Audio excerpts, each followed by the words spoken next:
Indian economic updates.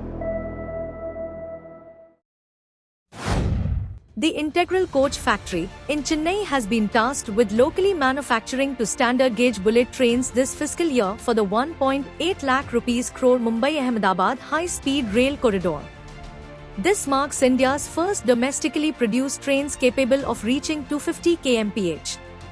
Utilizing the Vande Bharat platform, ICF aims to deliver two 8-car trainsets with a maximum speed of 250 km per hour.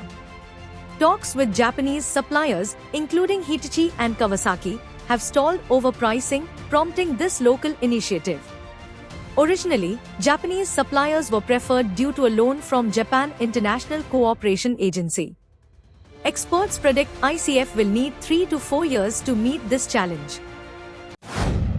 Moody's Ratings indicates that India's power sector will focus on renewable energy and transmission projects, requiring $190 to $215 billion to achieve a 500 gigawatts renewable energy target by 2030, necessitating 44 gigawatts annual capacity additions. An additional $150 to $170 billion is needed for transmission, distribution, and energy storage. High debt-driven capital spending will increase financial leverage for renewable companies, though government-related issuers will maintain moderate leverage. Coal will remain vital, with 40 to 50 gigawatts added in the next 5 to 6 years to meet 5% to 6% annual power demand growth. Stable regulations and policy support will aid India's transition, with renewable energy now at 43% of the capacity mix. Potatoes, onions, and tomatoes continue to drive up the cost of home-cooked meals for the second consecutive month in May, as reported by CRISIL. The price of a vegetarian thali increased by 8% compared to the previous year, reaching 27.80. Onion prices surged by 43%, potatoes by 41%, and tomatoes by 39% from last year.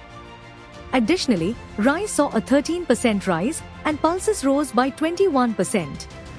However, prices of cumin, chili, and vegetable oil decreased, mitigating further inflation. Conversely, the cost of non-vegetarian thali dropped by 7% due to a decline in broiler prices. Retail food inflation reached 8.7% in April, with vegetable inflation at 27.8%. India presents a $500 billion investment opportunity in clean energy, including renewables, green hydrogen, and electric vehicles by 2030, as highlighted at the Indo-Pacific Economic Framework for Prosperity Clean Economy Investor Forum in Singapore. The forum, involving 14 countries representing 40% of global GDP and 28% of global trade, unveiled $23 billion in sustainable infrastructure investment prospects for the Indo-Pacific.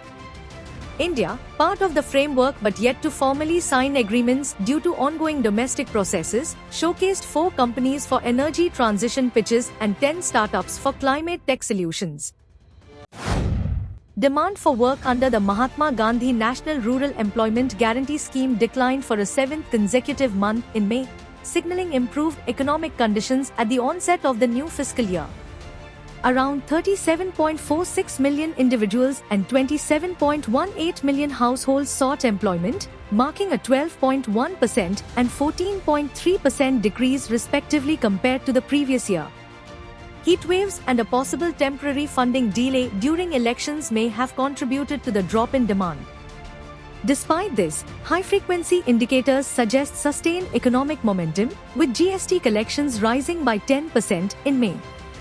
The government has lowered the labour budget for Mahatma Gandhi National Rural Employment Guarantee in FY25 by 27% due to anticipated economic growth and a normal monsoon.